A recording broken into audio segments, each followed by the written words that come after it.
Assalamualaikum and hello everyone. My name is MOHAMMAD ARIF bin SAIFUZAMAN. Now we are going to exploit a vulnerability in DVWA machine, and this is about file inclusion vulnerability.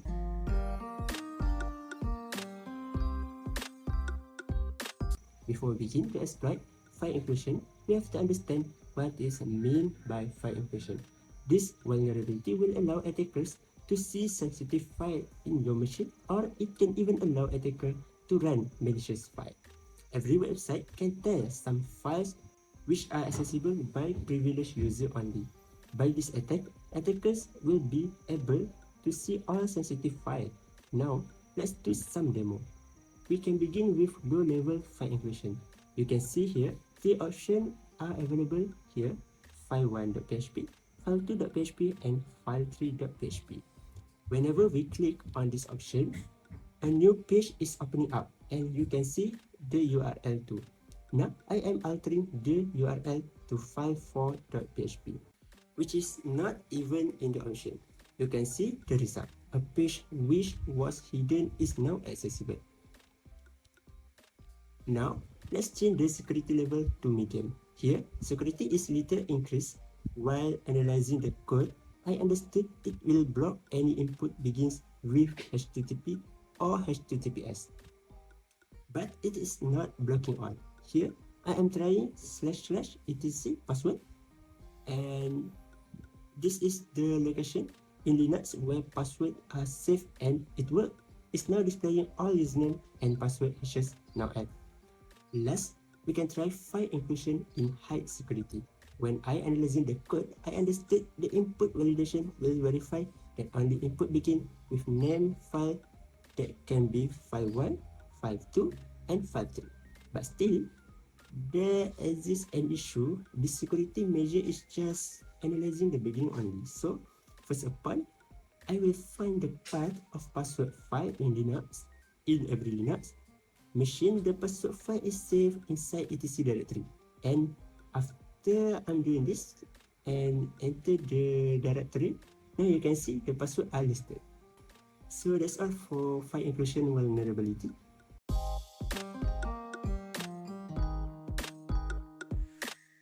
For second demo, we will study about CSRF, that is cross-site request forgery.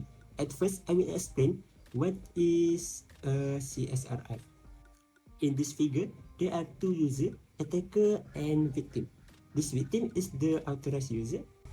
Before starting, we have to understand one thing. CSRF attack occurs only when the victim is logged into the session. At first step, victim is logged into his bank account, and in second step, bank is providing a token. So, like I told you in beginning, this attack happens only when you are logged into session. At the third step, attacker is sending some form request to victim. This request can be like a URL, an email with click to see URL, and a web page with hyperlink. As a result of an action from victim side, the response is passing to server, and the attacker's fault request can be anything like delete an account, change password, change email, and many more.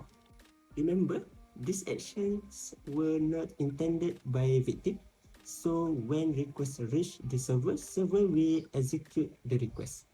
Now we are starting our CSRF demo in DVWA. After I change the password, you can see the result here. The password is changed. I am logged in out of session now. When I try login with my old password, it is failed.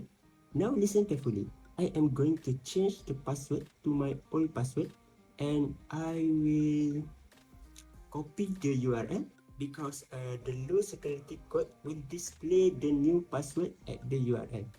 Here, the new password is password itself, and now I am pasting the URL into a HTML code.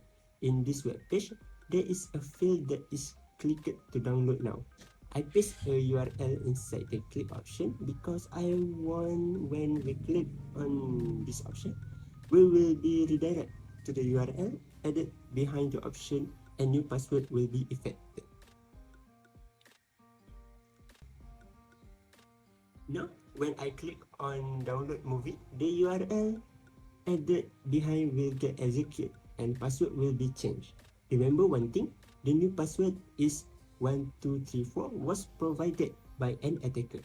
Now I am trying to log in by using my old password, that is password itself, but you can see it is not the right password because the new password got changed as 1234. So that's all for my demonstration. Stay awesome and keep smiling. Bye bye.